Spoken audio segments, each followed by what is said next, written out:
Gisèle a décidé de tout laisser derrière elle pour changer de vie. À 61 ans, quand elle a pris sa retraite, elle a choisi de quitter la France pour la Suède. Dans la ville de Mora, où elle a élu domicile, tout est fait pour faciliter la vie des personnes handicapées. La plupart des magasins sont équipés de rampes d'accès. Oh, regarde ici. Il y en a 2 pour le prix d'un. 15 ans après son installation en Suède, cette femme pleine d'entrain ne regrette rien. Surtout pas un jour comme celui-ci. On va aller griller des saucisses au bord du lac. Oh, c'est un des endroits où je viens. Il y a plusieurs endroits un peu du même genre où c'est tout calme. On peut manger, on peut venir là pour lire tranquille.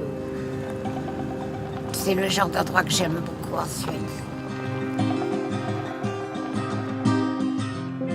Pour l'accompagner dans ses moindres mouvements, Anne-Sophie, une de ses 4 assistantes, veille à tout. En fauteuil électrique, Gisèle, infirme moteur cérébral depuis sa naissance, ne pourrait pas vivre sans aide. Tu as bien pris le pain ? La moutarde, le ketchup, l'eau et les serviettes.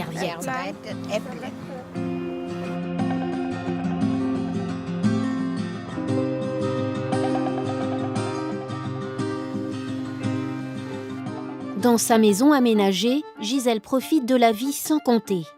Tu veux encore de la peinture ? Oui. En Suède, la loi lui permet d'obtenir toute l'aide dont elle a besoin à domicile, payée intégralement par sa commune et par la sécurité sociale. J'ai 15 heures d'aide par jour.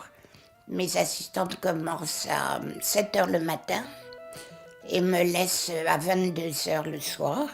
Mais si j'ai un autre projet, si je veux me coucher tard, il n'y a pas de problème.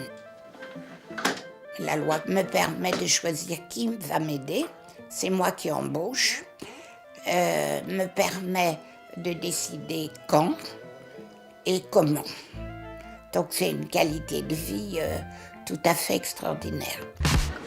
Et à 75 ans, elle ne se refuse rien. Cet après-midi, c'est bowling avec Maria, une autre de ses assistantes.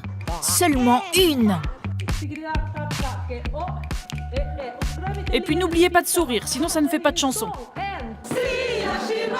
Un peu plus tard, Maria l'accompagne pour une autre activité.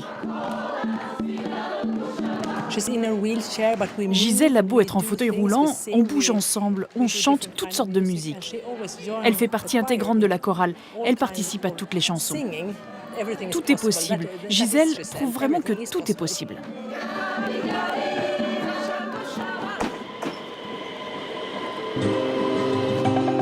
Gisèle a rendez-vous à Stockholm. Pour parcourir les 350 km qui la séparent de la capitale suédoise, elle prend le train. Un moyen de transport qu'elle apprécie particulièrement pour la découverte des paysages, mais aussi pour ses aménagements. Qu'est-ce qui vous plaît là, Gisèle ? De pouvoir aller aux toilettes comme tout le monde, de pouvoir me regarder dans la glace, me laver les mains et d'avoir assez de place pour que mon assistante soit aussi avec moi dans les toilettes quand j'ai besoin. Il faut mettre de l'huile. Et parfois aussi de l'huile de coude, comme ici dans le métro. Même si tout est fait pour aider les handicapés dans la société suédoise, des progrès restent à faire. Avec ses amis, Hans et Peter, Gisèle agit sur le terrain pour que le handicap soit plus pris en compte.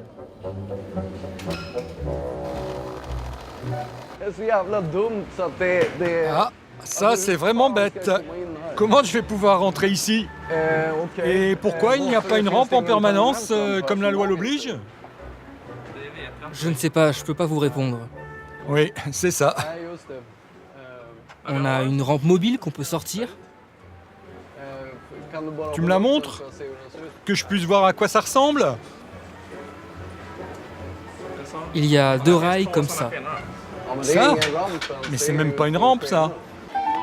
Tous les 3 font partie de l'association Independent Living, à l'origine de la loi de 1994 sur le handicap en Suède.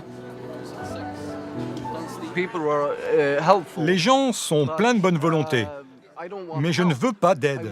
Je veux pouvoir me débrouiller tout seul pour aller dans les boutiques, partout dans la ville, au cinéma, dans les restaurants, et tout seul. Gisèle et ses amis iront jusqu'au bout de leur combat pour une accessibilité totale.